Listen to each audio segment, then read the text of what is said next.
நிரந்தர போர் நிறுத்தத்திற்காக நாளைய தினம் 10ஆம் தேதி இஸ்லாமாபாத்தில் அமைதி பேச்சுவார்த்தை நடத்துவதற்கு பாகிஸ்தான் தற்போது ஏற்பாடு செய்திருக்கிறது. இந்த போர் நிறுத்தத்திற்கு பாகிஸ்தான் வெளிப்படையான மத்தியஸ்தராக அறியப்பட்டாலுமே கூட அதன் பின்னணியில் சீனாவினுடைய பெரும்பான்மையான பங்கு இருப்பது தற்போது தெரிய வந்திருக்கிறது. இப்படி இருக்கும் நிலையில் 2 வார காலத்தில் இருதரப்புக்கும் இடையே இடைக்கால போர் நிறுத்தம் ஏற்பட்டிருக்கிறது. இந்த போர் நிறுத்தத்திற்கு பல்வேறு நாடுகள் அமோக வரவேற்பு தெரிவித்திருக்கின்றன.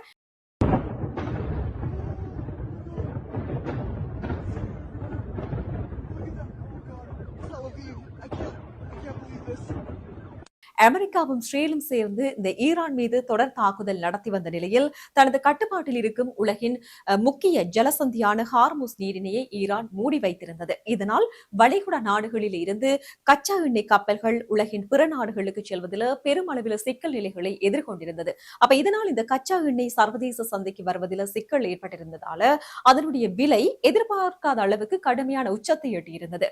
உங்கள் எல்லோருக்குமே தெரியும், இதன் விளைவாக பல்வேறு நாடுகள் சமையல் எரிவாயு தட்டுப்பாடு, பெட்ரோல், டீசல் விலை உயர்வு உள்ளிட்ட நிறைய பாதிப்புகளை எதிர்கொண்டிருந்தனர். அப்ப இதனிடையே அமெரிக்க அதிபர் டொனால்ட் ட்ரம்ப் அனைத்து கப்பல் போக்குவரத்துக்காக ஹார்முஸ் ஜலசந்தியை திறக்க வேண்டும் என்று சொல்லி ஈரானுக்கு காலக்கெடு விதித்திருந்தார். அப்ப இந்த காலக்கெடு நேற்றைய தினம் அதிகாலை 5:30 மணியோட நிறைவுக்கு வந்திருந்தது. இந்த சூழலில் ஈரானுக்கு விதித்த காலக்கெடுவை 2 வாரங்களுக்கு நீடிக்க அதிபர் டிரம்புக்கு பாகிஸ்தான் பிரதமர் ஷெபாஸ் ஷெரீப் அவர்கள் வேண்டுகோளை விடுத்திருந்தார்.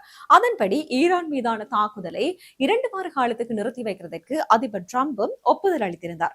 மேலும் இது ஒரு போர் நிறுத்தம் என்று சொல்லியும் அமெரிக்க ஜனாதிபதி டொனால்ட் ட்ரம்ப் அவர்கள் ஒரு அறிவித்தல் ஒன்றை விடுத்திருந்தார். இதனைத் தொடர்ந்து போர் நிறுத்தம் செய்யப்படும் இந்த 2 வாரங்களுக்கு ஹார்முஸ் ஜலசந்தியை திறக்கவும் ஈரான் சம்மதித்திருந்தது.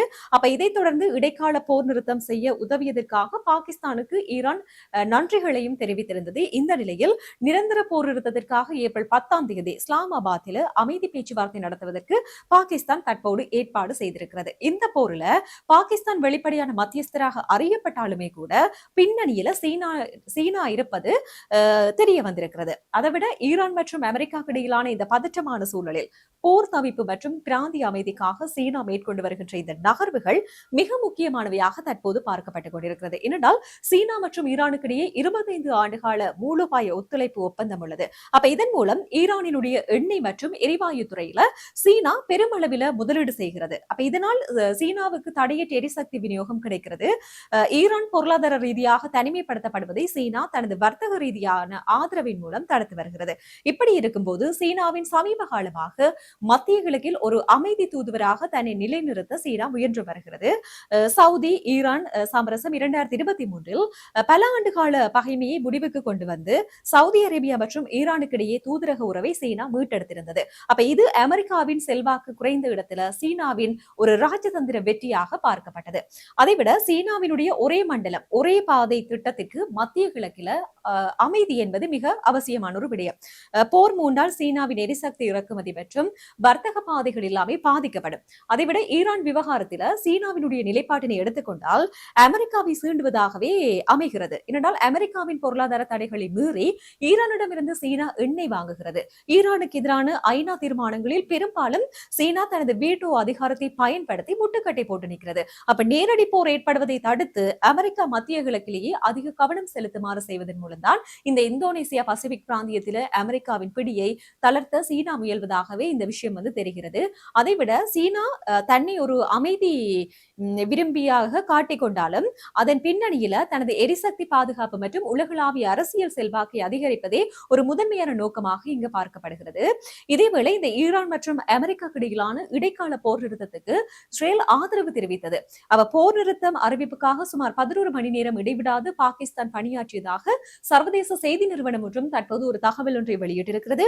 உலக வல்லரசு நாடுகள் போர் நிறுத்தம் சார்ந்த முயற்சிகளை முன்னெடுக்காத ஒரு சூழலில பாகிஸ்தான் இதை மேற்கொண்டிருந்தது மிகவும் கவனிக்கத்தக்க ஒரு விடயமாக பார்க்கப்படுகிறது.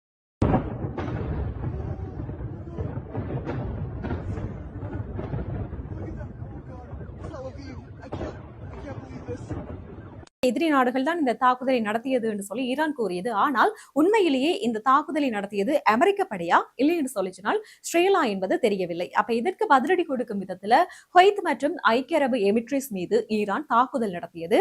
இப்ப பாத்தீங்கன்னு சொல்லி சொன்னால் எல்லோர் மத்தியிலுமே பெரிய ஒரு எதிர்பார்ப்பாக இப்ப இருக்கிற விஷயம் என்னன்னு சொல்லி சொன்னால் நாளைய தினம் இஸ்லாமாபாத்ல நடைபெற இருக்கின்ற பேச்சுவார்த்தை தான்.